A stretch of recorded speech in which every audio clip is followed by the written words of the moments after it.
আসসালামু আলাইকুম। আশা করি তোমরা ভালো আছো। আজকে ক্লাস 8 বিজ্ঞানের পৃষ্ঠা 50 থেকে পড়া হবে। আজকে পৃষ্ঠা 50 থেকে পৃষ্ঠা 53 পর্যন্ত যতগুলো ছক আছে তার আনসার এই ভিডিওতে দেওয়া হবে। চলো তাহলে ভিডিওটি শুরু করা যাক।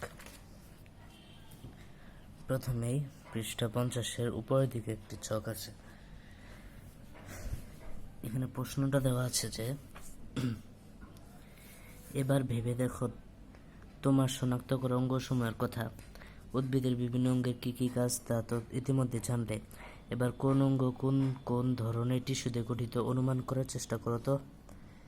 এখন এটার আনসার এখানে দেওয়া আছে। প্রথমে আছে তোমার উদ্ভিদের নাম। উদ্ভিদের নাম হলো নারিকেল গাছ। এটার বিভিন্ন অঙ্গ হলো মূল। তারপরে যে কোন কোন ধরনের টিস্যু দিয়ে গঠিত, এটা হচ্ছে ভাজক টিস্যু আর স্থায়ী টিস্যু দ্বারা গঠিত। এরপরে পাতা ভাজক টিস্যু, স্থায়ী টিস্যু। কাণ্ড স্থায়ী টিস্যু, ক্ষয়কারী টিস্যু। ফুল ভাজক টিস্যু। ফল স্থায়ী টিস্যু। কুঁড়ি ভাজক টিস্যু। বাকল ক্ষয়কারী টিস্যু। এরপরে আর ছক নেই পৃষ্ঠা 50-এ। পৃষ্ঠা 51-র উপরের দিকে ছক আছে, যে এখানে লেখা আছে ব্যাপন, প্রচ্ছেদন ও বহিঃস্রবণ। এই প্রক্রিয়াগুলো কোনটি উদ্ভিদের খাদ্য তৈরি ও গ্রহণ, শ্বাস প্রশ্বাসে কিভাবে সাহায্য করে বলতে পারো। দলে আলোচনা করে তোমার উত্তর নিচে লিখে রাখো। এটার আনসার দেওয়া হলো ব্যাপন হলো একই ধরনের পদার্থের ঘনত্বের পার্থক্যের কারণে এক স্থান থেকে অন্য স্থানে গতি প্রবাহ। প্রচ্ছেদন প্রক্রিয়ায় উদ্ভিদ থেকে অক্সিজেন তৈরি হয়। অভিস্রবণ প্রক্রিয়ায় মূলের মধ্য দিয়ে পানি ও খনিজ লবণ পাতায় পৌঁছায়।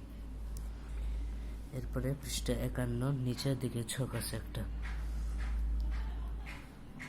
এখানে লেখা আছে তোমাদের সহপাঠীরা তো নানা ধরনের গাছ রোপণ করেছ, কিন্তু কোনটা কোন ধরনের গাছ। তুমি সহ তোমার দলের সদস্যের গাছের নামগুলো নিচে লিখে রাখো।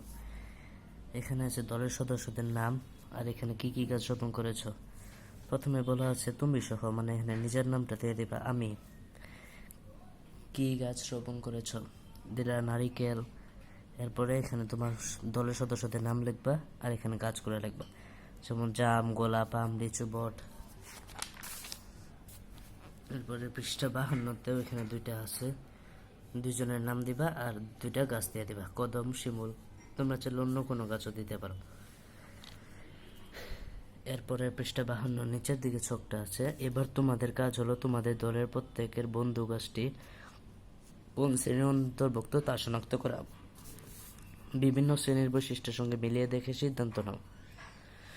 দলে আলোচনা করে নিজের ছকের নোট নাও। উদাহরণ হিসাবে একটি উদ্ভিদের নাম ও তার শ্রেণীবিন্যাস নিচে দেওয়া হলো।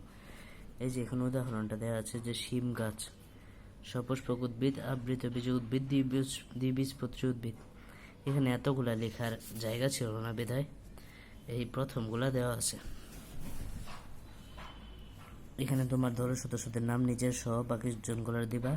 আর কি গাছ রোপণ করেছ, নারিকেল এটা সপুষ্পক উদ্ভিদ, জাম সপুষ্পক, গোলাপ সপুষ্পক, আম সপুষ্পক, লিচু সপুষ্পক, বট সপুষ্পক, কদম সপুষ্পক উদ্ভিদ।